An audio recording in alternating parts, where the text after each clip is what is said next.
Ryan Day falls to 1-3 against Michigan in the game with a 30-24 loss. That's 3 straight losses for Ohio State. First time that has happened in quite a while. I can't remember off the top of my head how many years it is. Did you have that? Yeah. 1995 to 97. Yeah, right. 95, 97. So you're talking 25 years, more than 25 years, since Ohio State last lost 3 in a row in this rivalry. And as we were walking around the concourse to get over to the interview room, just one of the worst setups in Big Ten for that, frankly, as far as how long you have to travel and the crowd you have to travel through. But anyway, I heard somebody yell something along the lines of like, Ryan Cooper Day or John Cooper Day. Like, that's the word that's going to be out there. And when you are the coach that is overseeing a losing streak to Michigan, that's the first name that comes up is people associating you with John Cooper, who had such a successful tenure at Ohio State but couldn't win that game with any sort of consistency. And I think this loss is going to hang on Ryan Day for a little bit. You could see him after the game and the way it felt to him. Andrew, like, you were in there, like, just a very somber tone from him. And what does this loss mean for him, and now kind of sending Ohio State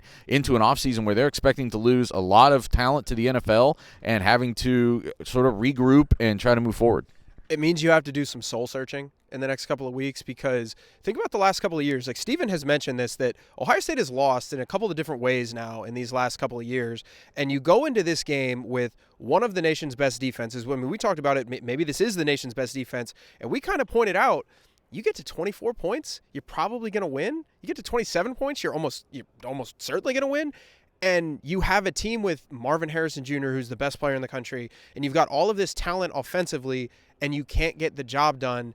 You have to figure out where to go from here, because there are a couple different things that went wrong. I mean, you could point to the end of first half field goal situation where you could have been more aggressive. You know, you could point to a couple of different things throughout the game. And the hard thing is for Ohio State, I don't know the answer right now, and I don't know if they know the answer right now, because this was the team that you had the defense, you had the playmakers offensively, and you had a lot of these things that had kind of built up. Yeah, every team has its warts, every team has its flaws, but this is a really good team. This is a really talented team that had won in a very particular way kind of all season long, and this game kind of felt like it was shaping up to be that, and you didn't get it done. So I don't know what the answer is for Ryan Day. Frankly, I don't want to lie and make up a reason. I don't know what the answer is for Ryan Day and what you have to do. But you lost when you got bullied in 2021. You lost when you gave up a bunch of explosive plays in 2022. And now you lose a really tight game. Again, Michigan's a great program. They're a very good team. But you've lost in a couple of different ways now.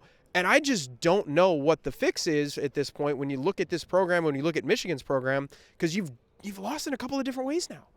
You know, we've said all along, Stephen, that one of the things that defines Ryan Day's tenure here is that he just happened to be the coach that was here when Michigan got really good again. And not to take anything away from what Urban Meyer and Jim Tressel did, but there were long stretches in those years where Michigan was kind of good, but not great. And Michigan's great right now. And whatever you want to say about what happened in the last couple of years with all the nonsense that's gone on in the past few weeks, they've been great. And they were definitely great again today. And this game was played on the up and up, and Michigan still wins, as far as we know. So it's the same question. Like, what does this mean for Ryan Day as a guy who came here to a program that was defined in part on its dominance of this game, and now you're 3 years removed? You've just had a great team cycle, a great signing class, 2021, cycle through here without winning this game. I'm trying to put my mind in the mind of a fan right now. Get the text 614-350-3315. There are a lot of texters who are just, they have a lot of pride, but they're also in a lot of pain, because I don't know where the silver lining is right now. And this sounds drastic, but hear me out. When it happened in 2021, it's like, oh, but they've got all these young players who are playing and they're coming back. C.J. Stroud's going to be year 2. Look at what Marvin Harrison and Emeka Egbuka just did, and Jackson Smith-Njigba just did in the Rose Bowl. Whoa! And then they lost again. But it's like, listen, that group is still coming back. A lot of this thing, you're losing C.J. Stroud and Jackson Smith-Njigba, but the rest of this group, they're all coming back, buddy. Super team time. And then you lost again. It's not you're resetting. Regardless of whether they won a national championship this year or not, you were resetting a lot of different things. This team is probably going to look a lot differently if they don't get into the playoffs. If they don't backdoor into the playoff and they play in a New Year's Six Bowl, there's a lot of guys who are probably not going to play. And I don't know what to point to for a fan right now and say, that's why you should be still optimistic about where this is heading. Because I get it. 12-team playoff, no divisions, all this stuff is changing, but that doesn't mean that you're going to beat Michigan next year. It doesn't mean you're going to win the Big Ten next year. And so I think that fans should just be allowed to be in pain right now, because even to Andrew's point of soul searching, what are you searching for? You thought you fixed the defense with a $2 billion defensive coordinator. So I don't know what the next – I'm with Andrew. I don't know what the next step is. I think fans should just be allowed to sit in this pain right now until they get a chance to come up for air, which will probably be at the end of January, when we maybe get a chance to see guys like Carnell Tate and Brandon Inniss in the next wave of these elite talents that's supposed to be coming next. But right now, I think it's okay to just sit in it for a little bit. The one thing is jumping out at me today that I think they have to answer, though, and this is 3 years in a row they've lost a game, and in every single edition of that they scored in the 20s. And today they lose 30-24, and it was a year ago going into the playoff where Ryan Day said, hey, you got to score in the 40s to win these kind of matchup games, these kind of championship games, and they can't do it against Michigan right now. And when Michigan was losing 8 in a row, one of the big reasons was Ohio State could come in and score at will, and Michigan couldn't. And Michigan wasn't necessarily scoring at will today.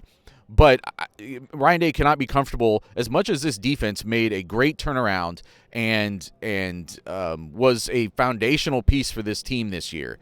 To expect to win games like this while only scoring 24 points and being kind of maxed out at 24 points in some way, 24 points plus an attempt at a 52-yard field goal is tough. It's asking a lot when you're playing championship level games. And I don't think Ohio State ever got to a championship level offensive line this year. They made progress there, but they didn't get there. It was the one glaring problem from that 2021 signing class that just never got fully addressed. It definitely didn't hold up in a couple of really key moments today, including on the last play of the game where Common Core had a guy crashing into his face as he was trying to make a potential, big-time throw to give Ohio State a chance to stay in it and win it.